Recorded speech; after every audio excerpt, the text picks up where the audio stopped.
Olá, damos continuidade ao estudo de uma das mais úteis e poderosas ferramentas de apoio à decisão do gestor florestal, que é a programação linear. Na última aula, nós apresentamos o modelo básico de programação linear para a gestão florestal. E agora vamos fazer uma ligeira modificação no modelo para torná-lo ainda mais flexível. O modelo básico de programação linear para a gestão florestal é definido por uma função objetivo que procura maximizar o resultado de uma expressão que envolve dois conceitos bastante simples. Um é a variável incógnita do nosso problema.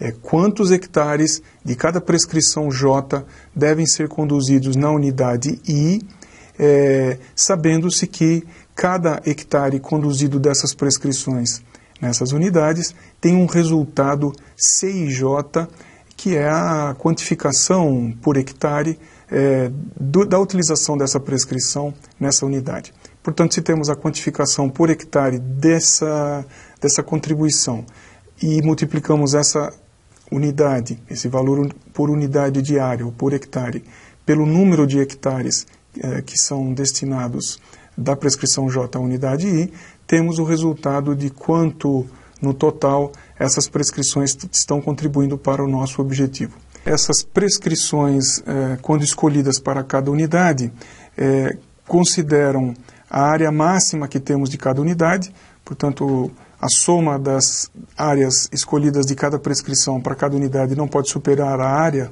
dessas unidades, e também definimos como cota mínima uma produção anual. Então, tínhamos restrições de área e restrições de produção. Os valores das nossas variáveis precisam ser sempre positivos e não nulos. Isso a programação linear vai nos garantir. Os coeficientes, apenas lembrando que definimos para o nosso problema, envolvem o valor total da função objetivo, as variáveis incógnitas UI e PJ, os coeficientes da função objetivo, as áreas de cada unidade de manejo, a quantidade de unidades de manejo no nosso problema, os extratos, a quantidade de prescrições que para cada extrato ou unidade estão sendo consideradas, e um coeficiente que mostra quanto de produção temos por hectare num determinado ano, se aquela unidade for gerida de acordo com a prescrição J. E também temos os pisos de produção. Vamos dar uma olhada como isso foi definido numa planilha Excel. As nossas variáveis aparecem em colunas, os 9 regimes de manejo possíveis para o extrato 1 aparecem definidos nas colunas C a K, são os regimes 6x6, 6x7, 6x8, 7x6, 7x7, 7x8, 8x6, 8x7, 8x8, onde cada número mostra a idade de colheita numa das duas rotações possíveis do sistema de talhadia, no regime de talhadia. Quando resolvemos o problema, ele nos definiu nesta linha os hectares que estariam então sendo recomendados para cada unidade em termos das suas prescrições, das prescrições que deveriam ser utilizadas. Então, para a unidade ou extrato 1, as prescrições escolhidas foram a talhadia simples 6x6, 7x6 e 7x7. Com que intensidade, qual a área da unidade 1, do extrato 1 que deveria ser conduzido através de cada uma dessas prescrições? Bem, essa área aparece aqui e quando somadas essas áreas, vemos que ela resulta igual ao da área total do extrato. Então, dos 147,9 hectares disponíveis, 56 seriam conduzidos através de um regime, 56,31 através de um segundo regime 7x6, e o terceiro e último regime escolhido é o 7x7 em 35,25 hectares desse extrato. Da mesma forma, vimos isso acontecer para o extrato 2, o extrato 3 e assim por diante. O valor da função objetivo final obtido é de $3.573.338. Isso atribui a esse plano um valor de Z máximo.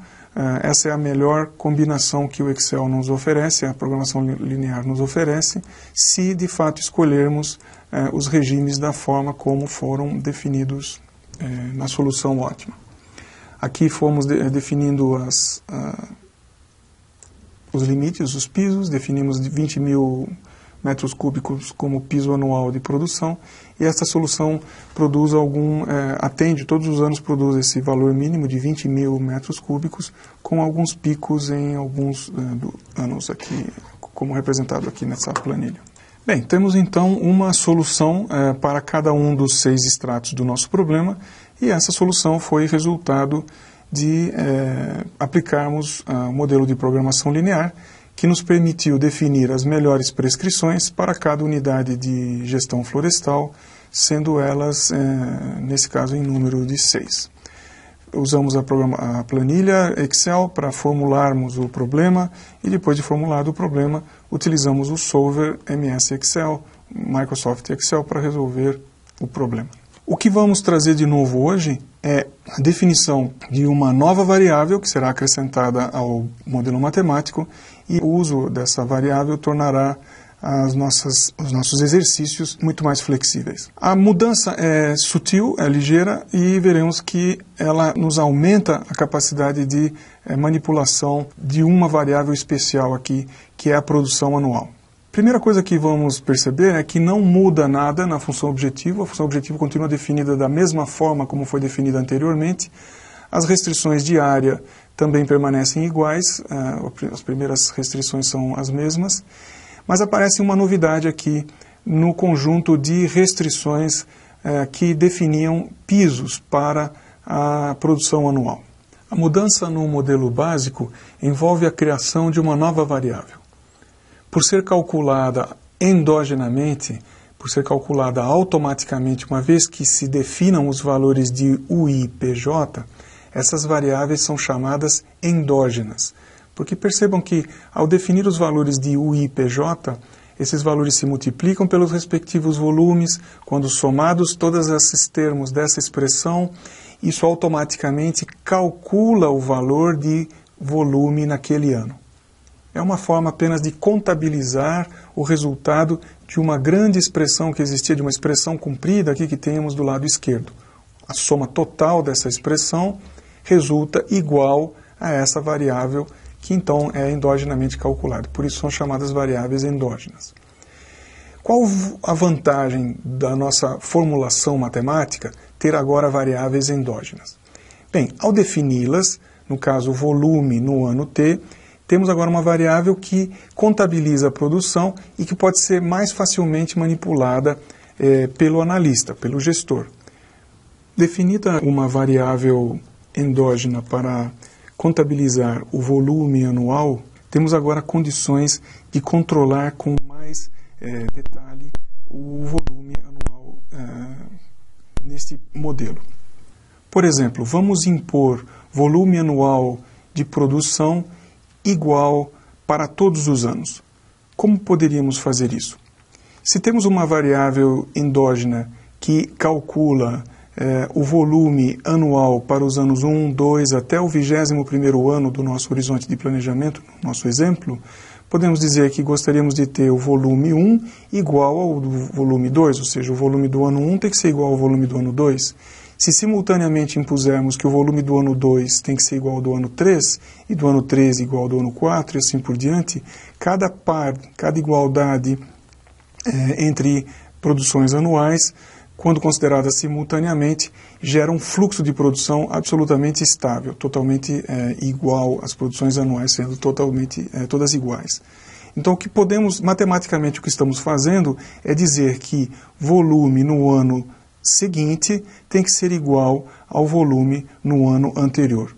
Se fizermos isso para todos os anos do horizonte de planejamento, estamos impondo a produção idêntica durante todos esses anos. Uma outra alternativa seria, ao invés de dizermos que o volume anual precisa ser igual todos os anos, basta dizer que normalmente tenhamos um fluxo de produção não decrescente. Muito fácil de impor essa restrição. Ao invés de dizermos que as produções entre 2 anos subsequentes serão iguais, diremos que a produção do ano seguinte será maior ou igual que a produção do ano anterior. Se para todos os anos do horizonte impusermos essa condição, estaremos gerando uma formulação, um modelo que nos impõe uma produção anual não decrescente ao longo dos anos. Vamos ver como isso funciona no Excel.